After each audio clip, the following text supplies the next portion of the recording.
Okay. Okay, so here we are. We are successful. This appears to be successful. Let me double check. Okay, yes, that does look like we actually get the whole screen instead of just part of it. And here we are for part two of our Everything is Connected. Hip labrum issues are connected to your and spines are next door neighbors. And you might have recall from here, they're just next door. And so all these things that we're doing to improve your hips make life better for your spine and vice versa. Things that we do that are good for the spine are talking to the hips. So the big thing from today, or with the hip labrum issues that we're talking about, is too much gunk in the front. And gunk, what that is where all of these tissues in the front get glued down. And when you have labrum issues, there's too much restriction here that it's binding and pinching those tissues, leading to the wear and tear, the strains, the tears on the labrum. But it's like the folds of fabric being glued together after lots of sitting. And you go to stand, and oh, it's just tugging. And you can see these wrinkles in my shirt. You can't quite see it from the pants, but you can see how the wrinkles from the shirt tugging on everything, it would be from the front, pulling from the inside, just all of that tightness here. And so what we want to do is loosen up the stuff, the gunk in the front.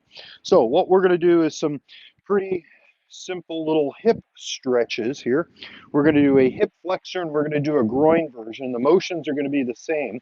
So here we're standing with the 1 foot forward, the 1 foot back, the toes are pointed forward, hands onto your hips. And what we're going to do is we're going to drive the body forward. So let me give you kind of the side view here, realizing how the one shadow seems to get me at this time of day. But the 1 foot is forward, the one other foot is back, the toes are pointed forward, and then this back leg we want to keep straight. So the knee stays straight, the heel stays down, and what we're doing is we're driving our hips forward.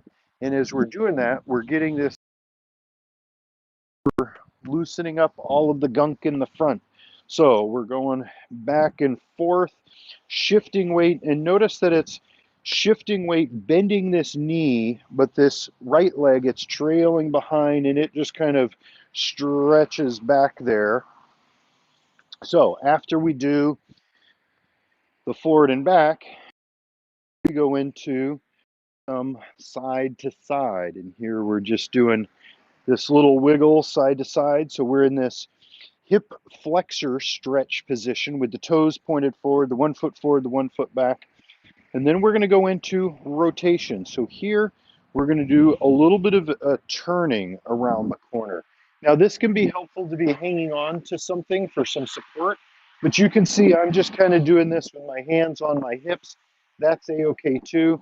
But if you have something to hang on to, that can be particularly useful. So after we do some of those rotation, so as we're rotating, what we're doing is we're taking the body around the corner, but this back leg, the hip flexor, we're getting that stretched and we're creating internal rotation for this back hip, which is good for it.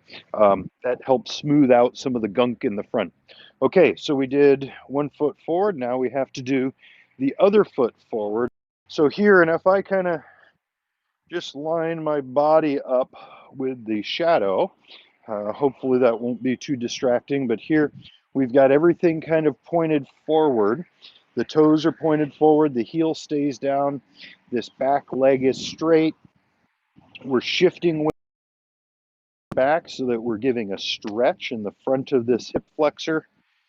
Then we go into a little bit of our side to side here, and we get that going and grooving, moving and grooving, and then we're going to do some of the rotations. And so we're just kind of turning the body around the corner.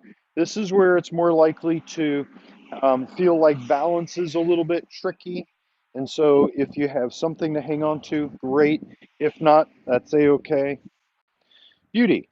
So that was the hip flexor, toes pointed forward, and we went through all of those. So now if we repeat this and do the bottom foot or the back foot turned out 90 degrees, what that's going to do is that's going to really open up this medial part of the groin and the hip. So we get more of the groin stretch and the adductors. But this is more of that gunk in the front. So the hip flexor and then this groin part is all of this stuff in the front. But the beauty of this is that then we do the exact same movement patterns. So you only learn one movement pattern, and we just do it with the two different foot positions. One of them is toes pointed forward, and the other one is the one foot turned out 90 degrees.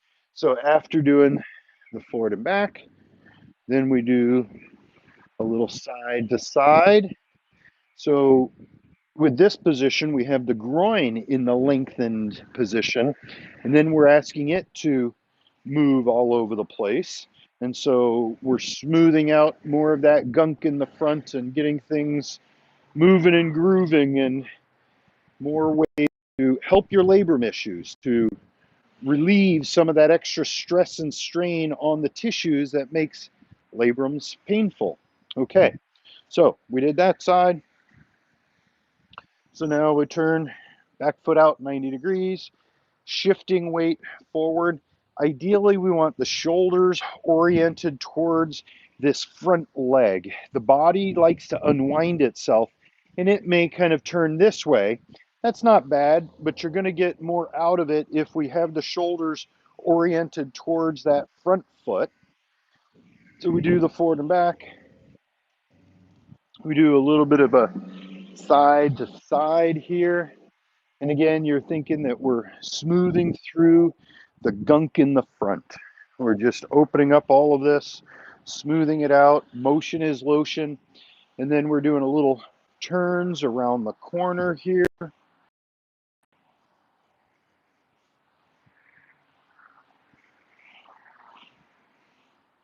Awesome. Okay, cool. So there we did some molting.